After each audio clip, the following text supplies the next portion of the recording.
Today we're looking for filming locations for the movie Fear and Loathing in Las Vegas. It was released in 1998, stars Benicio del Toro and Johnny Depp, and was based on a book by Hunter S. Thompson.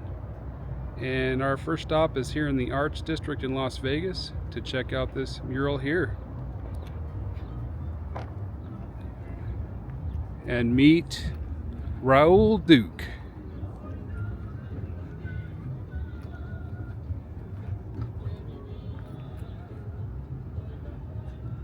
It's a pretty cool mural.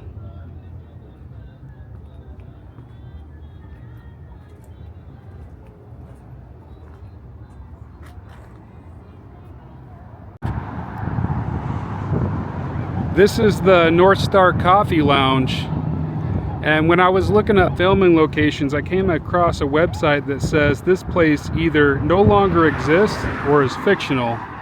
This is the location that Duke and Gonzo stop at to regroup after their chaotic drug binge in Las Vegas.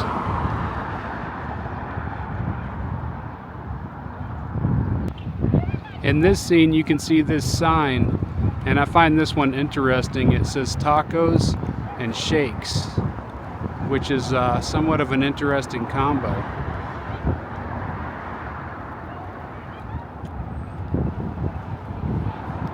You can see the mounting bracket for the North Star Coffee Lounge sign. You can see the address is 3513. You can see this window, and you can see the building next door is still a laundromat. As the camera pans down, you can see Duke and Gonzo through the window, and they want you to know this is a rough area, so there's some random beatdown going on right here by this pole. And what I find interesting about the beatdown is there's a cop, a cowboy, and what looks like some random thug.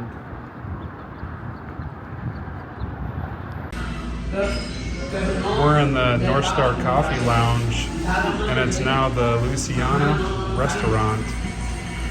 And right out this window here would have been Duke and Gonzo's car. And then you could see this window, and right next to the window would have been the phone where Gonzo cut the receiver off of the phone and handed it to the waitress. And then on this wall here would have been some random picture of Richard Nixon and his wife. I got the hamburguesa Hawaiiana and a Mexican Coke.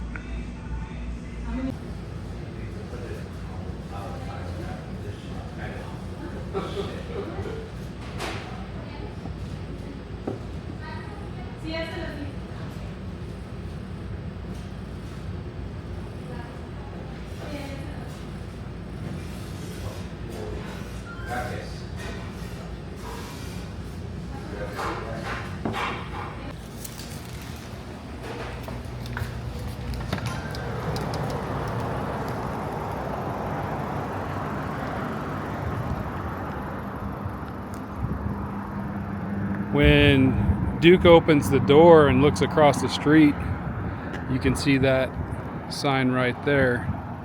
It wasn't a DJ market at the time, but there it is. After they leave the restaurant, there's a great sequence where Duke and Gonzo are speeding down Fremont Street, and you can see all these old motels and all these old signs. Duke and Gonzo drive right through the Travelers Motel,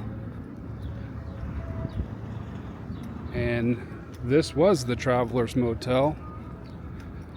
There were hotel rooms on each side.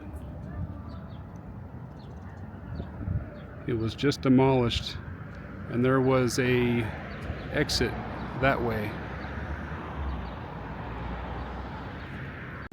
The back of the hotel used to be open to traffic.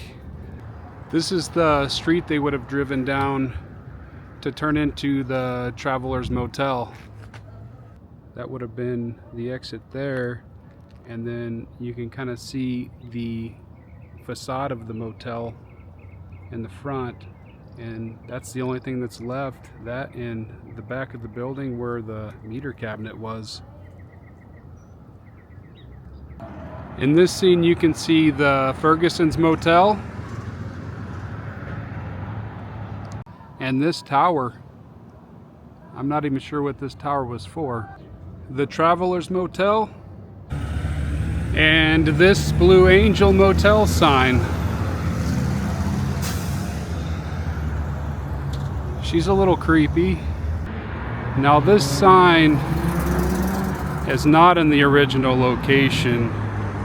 That hotel was also demolished, and the owners of the property donated the sign and it was refurbished.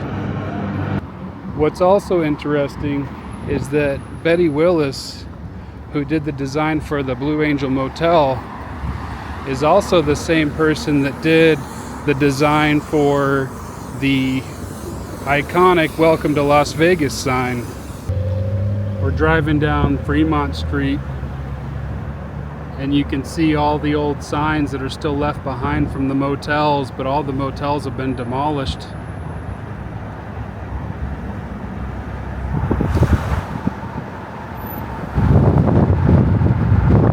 Lucy, played by Christina Ricci, is crossing the street right here when Duke and Gonzo come to a screeching halt and they almost hit her.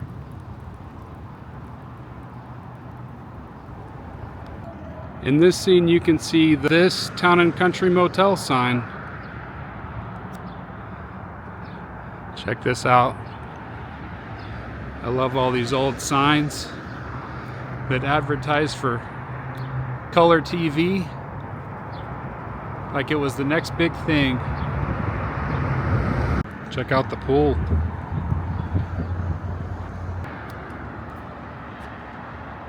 This was the Sky Ranch Motel. It's now a roadway inn. This Safari Motel. And you could also see this sign here, and it looked exactly like this in the movie. There's just 6 empty squares. So if anybody knows what this was for, let me know.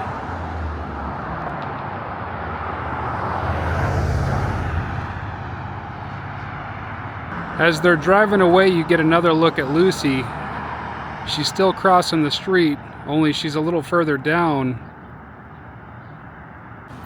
Behind her you can see this Hialeah Motel sign